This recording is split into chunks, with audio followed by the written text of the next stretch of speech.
All right, ladies and gentlemen, welcome back. My name is Dave. I've got my good friend and crack researcher back with us, James Roguski, who's he's got more interesting information for us today. James, take it away. Well, just to be funny, because I'm a little punch drunk because I've been up all night, I'm a really good researcher. I don't research crack. Okay, just to clarify. Oh, okay. So yeah. Here's the background. And David, you have no idea what we're talking about, right? I have no idea. You told me before we started that this is all brand new information. I have no idea what you're going to tell us today. Okay, so here's the backstory. We've been doing a lot to get people to be active and contact their congresspeople. Yes. The last time I checked, there were at least 50,000 people who came through my page to contact their congresspeople. And that was a number of days ago. So I got to go check again. It could be substantially more than that. But I've been getting feedback from people. Oh, my congressperson said this, my senator said that. Okay. And, it's gratifying to see people actually doing, taking action.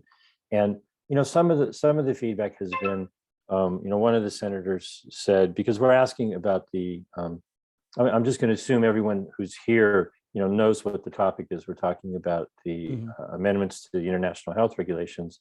They're going to probably be voted on next week. And so one senator said, oh, thank you very much for asking about Senate Bill 2293. And we're like, no, Senator, no, that's not what we're talking about. Thank you. No. And, it's their staff members, doing whatever. So yesterday evening, or maybe afternoon, I got an email from somebody who had reached out to their local state representative in Texas, reached out to their congressional representative in Texas, and they actually got some feedback. They actually, had, communication back and forth, which is, gratifying. It's like, I'm cynical and I'm, not happy about a lot of stuff, but, they were having a good, relatively good experience. And so they reached out to their state rep, Tom Oliverson, and he, mentioned, oh, you should forward it to, the congressional rep. And so the folks that did this sent me, I'm going to do a screen share here, David, right. And we'll show you what we're talking about.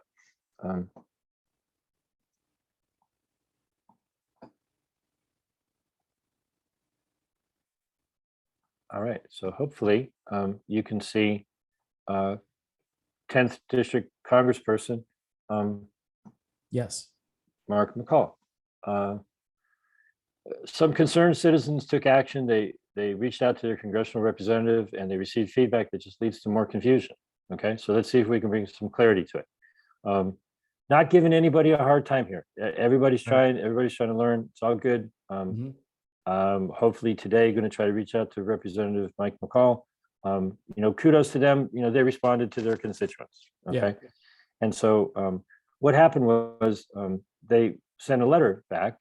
Got it from Mike McCall, representing the 10th District of Texas, and I annotated it. Not like I'm a teacher in class correcting his paper, but that's pretty much what I did, because I know what's going on here. Yeah. All right. So, needless to say, I was not surprised because I had already heard the first little tidbit. The international health regulations. Everybody's talking about Biden. Yeah. But Congressman McCall said the amendments were originally developed under the Trump administration. Ooh. The plot, that was the correct answer. Ooh. The plot thickens. And I know why the plot is really thick. Yep.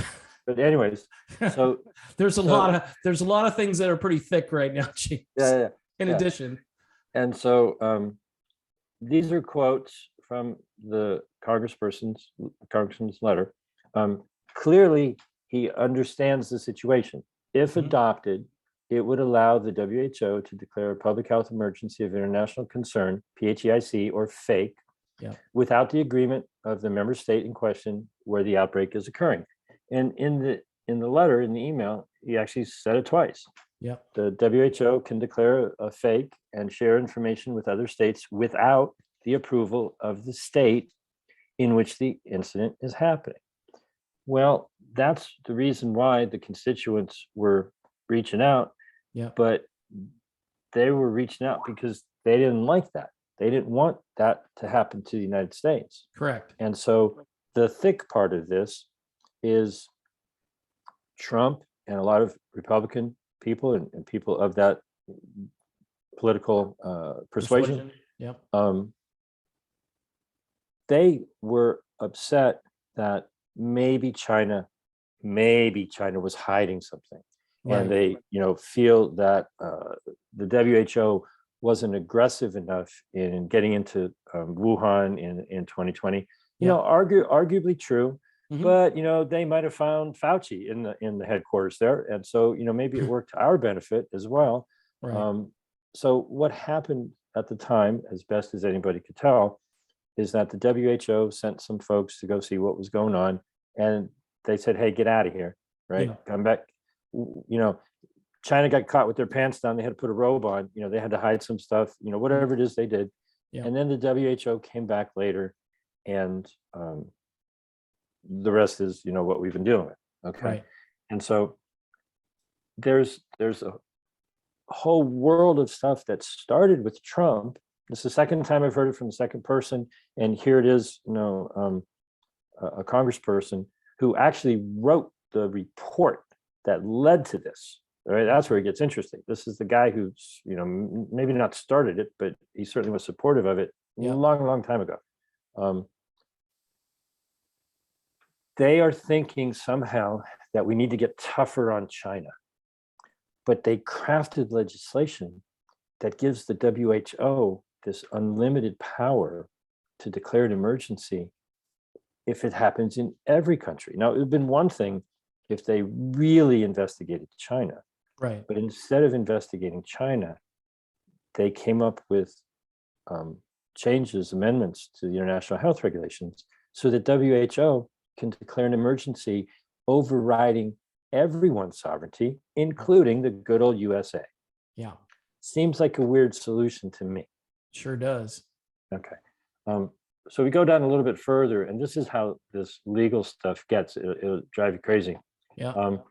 I want to help out Representative McCall. He's got some incorrect information. Fact check it. All right. I'm the new fact checker in town. All right. So this is a quote from his email. Yep. And he's talking about situation. If the emergency, the WHO has an emergency committee, right? Right. And it's all handpicked by Tedros. Okay. Yeah. The emergency committee is handpicked by the dictator of the World Hypnosis Organization. Right. But the amendment says if the emergency committee does, I'm sorry, this is what the Representative McCall put in his email. Right. If the emergency committee does not come to their conclusion to declare a fake unanimously, non-consenting members of the committee are required to create their own report to give their opinion. Well, the actual fact is that it says that they shall be entitled. Okay. Yeah, I'm nitpicking. All right. Yeah, words matter. Words matter. Required, entitled those are two different words. Yeah. And so also had yet another one. Okay. On that emergency panel, committee, or whatever, Representative McCall said at least one member must be from the country in question. But that's not what the actual amendments say. It says should be. Should be. Hey, Dave, you should stop whatever bad habit you have. Okay, as opposed to you must. Must. Yeah. It's a little bit different. Big difference. And so here's Representative McCall's email letter. Right now, he's got some stuff that's totally right. Okay. What do the amendments do? The proposed changes to the international health regulations would allow for timely and transparent release of critical information when dangerous pathogens are identified or a global health threat emerges. The changes would protect member states from bad actors. Got some bad actors. It's Hollywood. We got a lot of bad actors who seek to obfuscate health incidences within their borders. Right. That's a direct smack at China. Yep. Okay. It's all about China, China, China. The amendments were originally developed under the Trump administration. Second time I've heard it, first time I've seen it in print. Yep. That's don't have. really surprising. That is probably the most surprising thing you've said so far. It is, but it isn't, Mhm. because they're trying to beat up on China. Yeah, and which Trump was that. So that when you was his thing. put it in that context, you go, well, of course he's trying to beat up on China. Yeah. But you don't beat up on China by shooting yourself in the foot and giving away your own sovereignty. Correct. Now, maybe Trump will say, "Oh, I wasn't going to do that." Okay, but here we are. So now this paragraph, I think, kind of really explains the situation. Mhm. Under the current international health regulations, during the early days of the COVID-19 outbreak in Wuhan province, the Chinese Communist Party was able to dictate what information was released to and by the World Health Organization. True story. Yeah. That is the current international health regulations. They're a bit flawed in that regard. If you have a bad actor who wants to hide something, like maybe a leak from Fort Detrick, I don't know, something like that. Maybe some Ukraine activity, maybe 350 biolabs around the world. A couple of biolabs out there. Yeah, not a big deal. Nothing. Maybe a tandem operation in Wuhan between the U.S. Who was hiding what from who, right? And there's a Abbott and Costello routine in there that we could follow. Sure. We cannot allow rogue regimes and authoritarian leaders, you might be talking about Gavin Newsom, to hide critical health data, might be talking about the CDC, right? Particularly where the lack of such data would threaten the lives of America. Oh, Pfizer? Right. Wow. As well as U.S. national security and the U.S. economy. Like as an afterthought, the national security part of this is something that I don't think people fully comprehend. Yep. What the amendments do not do, it does not in any way change or supersede U.S. law and the sovereign right for the United States to, in accordance with the Charter of the United Nations and the principles of international law, got an extra two in there, to legislate and to implement legislation in pursuance of their health regulations. Yeah. Congressman, you're correct. Nothing in the amendments to the international health regulations stops our country from making laws that screw us. You're absolutely correct. Yeah. So again, he's basically stating that this whole thing is a usurpation of our ability to control these health issues. Go ahead. Okay.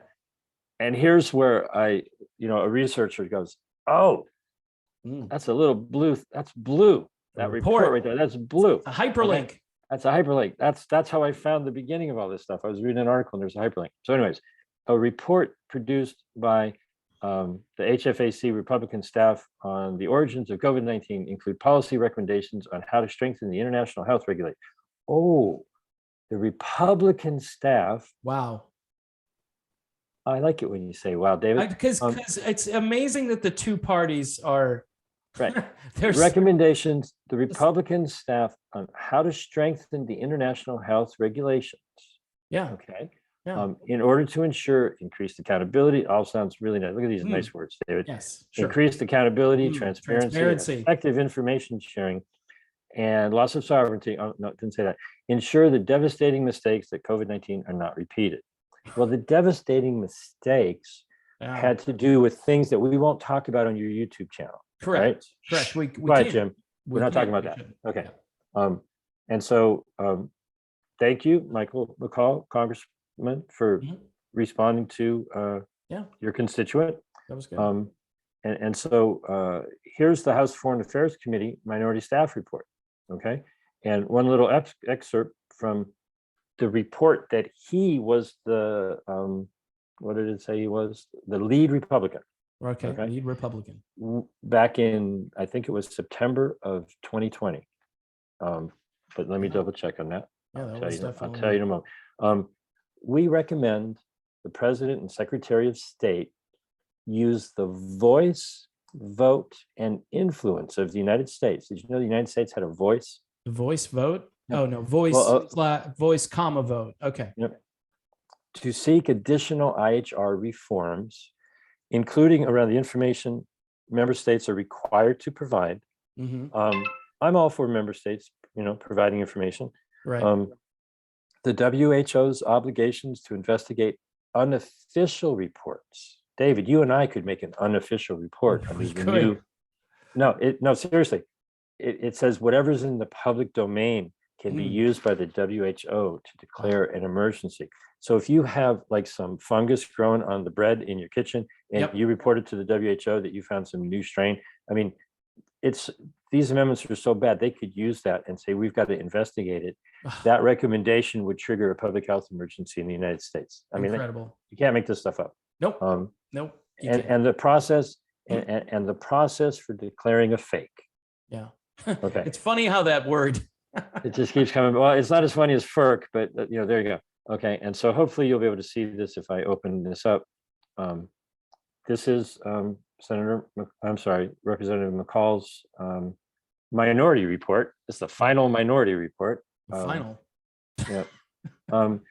The origins of the terminal report. Yeah, go ahead. Yeah, the origins of the COVID-19 global pandemic, including the roles of the Chinese Communist Party and the World Health Organization.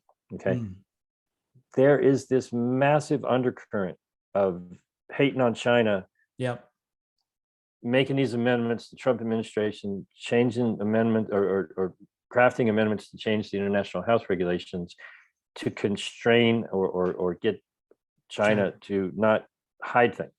Yes. Okay. And a really good solid investigation would have been warranted, I believe. But you give away your own sovereignty and you give away the sovereignty of 194 nations to Tedros Ghebreyesus, dictator for life at the World Hypnosis Organization. Yeah. Are you people crazy? That answer, I'm yes. just saying. It's not a rhetorical question. It's a real question. House Foreign Affairs Committee Minority Staff Report, lead Republican Michael McCall, 116th Congress. Okay. I'm certain that I'm not certain. I'll cut him some slack. I'll give him the benefit of the doubt that he hasn't read the final version. No. Okay. Maybe when they started it, they had something in mind. Can't take responsibility for the final cut because out of his hands. And so that's my report as of today. We've got a bunch of contact information because congressmen these days have like 4 or 5 local offices, not just the DC office. I'm hoping to get in touch with Congressman McCall. No harm, no foul. Can we have a conversation? Now, here's what happened this morning that I just want to give credit where credit is due. The folks who brought this out shared it with me. This morning, just before we were going to do this, I got a call from Miss Grace Handley at the state rep's office, Representative Tom Oliverson. All right. And what I've been telling everybody to do is be real nice. Yeah. Let everybody in the congressperson's office staff know that you've got some information, and they're people too. They're your neighbors, right? If they work in the local office, you're calling up, you're talking to your neighbor. Be nice, lead with love, be friendly. Hey man, I got some information for you. Yeah. Right. And that's what these folks did.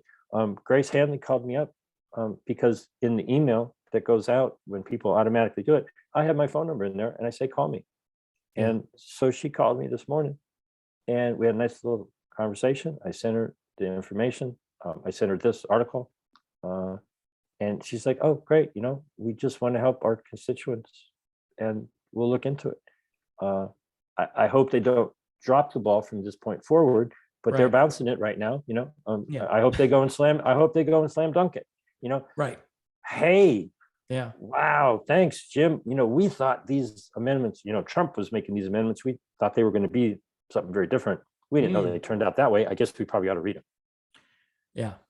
Yeah, absolutely. Okay. And again, both political parties, Obama's last day was pretty interesting. And now we find out that Trump, all more or less for trying to pin this on China, made probably a huge tactical mistake, and maybe he didn't know. We can cut him some slack on that, but James, it doesn't look too good for what Trump did as a party. Well, Art of the deal, buddy. Art of the deal. Part of the deal. We'll sell out the sovereignty. Let's sell it out, and then we can blame China, but we lose our sovereignty in the process. But you inherit everything when you become president. These are Biden's amendments, and that gets into a whole nother set of questions, which we won't go into now. But there's so much going on about this. Next week, here's my not prediction, but my explanation of what some possibilities may be. Next week, this is on the agenda at the World Health Organization's assembly in Geneva. And they're really crafty, David. They never said they were going to vote on these. It's on the agenda. Yeah. Right. It's up for discussion. And last Thursday and Friday, we learned that the Health and Human Services Department, the Office of Global Affairs, on Friday the 6th, they posted a new page that they were having public comment period on Friday the 13th. Friday the 13th turned out to be pretty bad for them. But anyways, Friday the 6th, they posted that they were having this period on Friday the 13th, and the deadline was the 6th. So they posted the page and the deadline was the same day to get in. Yeah. And then something happened and they changed it to the 10th. And a group of folks at interestofjustice.org, kudos to them, they're the ones who found it, and they put their name in to actually be able to speak at this 2-hour listening session. Okay. Right. And then they told everybody, and then I told everybody, and everybody that I told everybody. I had at least 25,000 people come through my page to leave a comment. Right. Yeah. We broke their email that they had. They had to get another one. I know there's other groups, and what Interest of Justice was doing. So go to interestofjustice.org. Okay. They were facilitating, making it easy. They had a form that if you type in your zip code, boom, it would send it to the appropriate senators and congresspeople, or I'm sorry, in this case, it was to the HHS. And but they were also asking people to share that information with them, because they're building a case against the WHO. They're taking all of the words that WHO has published and they're just using them against them because they're so damn hypocritical. That's really easy to do. And so we really blew up their email, and it blew up a little bit on media. Yeah. And so now, we're looking at, they know that we're, WHO, we're watching you. Okay? They know that we know. They know that we know. Yep. But we weren't supposed to know. Okay. It was supposed to be like Nancy Pelosi. Oh, just vote yes, and you can pass read it the after bill, you vote, and then we'll find out what's inside. Right. Right. Yeah. So it was pretty much supposed to be like that. Yeah. And then Merry Christmas. You've got New World Order. I think that these documents were meant to be the first founding paperwork of the Great Reset. Right. Right. You got 194 nations. Right. Take 194 nations, and you take their control of emergency, and you give it to the WHO, right? Yeah. Flip the switch, sovereignty here, sovereignty there, okay? Right. Well, I actually think it's going to function as the Great Awakening, because when people see this, the light bulb goes on. Yeah. They're like, whoa, right? And so I'm very optimistic. I'm not going to even try to predict what's going to happen, but I would not be surprised, and I will accept the miracle if they decide to go, oh shit, they're watching, right? Maybe we shouldn't try to vote on this because it's treasonous, okay? But, knowing them, they'll probably approve it. Yeah. And then what we're going to have is a 6-month period of, we can reject it just by sending a letter. And so now the tip of the spear is going to be pointing right at Anthony Blinken. Yeah. Hey, Anthony, did you approve this? Are you going to blame Trump? Right. Okay. Well, you guys are the ones who sent him to the WHO. Did you properly authorize this? Oh, you did. Oh, you authorized all this, Secretary? Well, that means that the treason goes all the way to the top. Right. Oh, you didn't authorize it. There's no delegation of authority letter that's in the Federal Register that we can find anywhere. So you didn't authorize. So you got a rogue bunch of folks in your administration. And they're giving away our sovereignty. Yeah. you might want to get a handle on those folks. You might. And so my question for every candidate going forward, I got a new litmus test, right? Senator, congressperson, whatever. Hey, did you take an oath of office? Did you swear on a Bible or something like that to defend the Constitution? Yeah. Against enemies, foreign and domestic. How's that working out for you?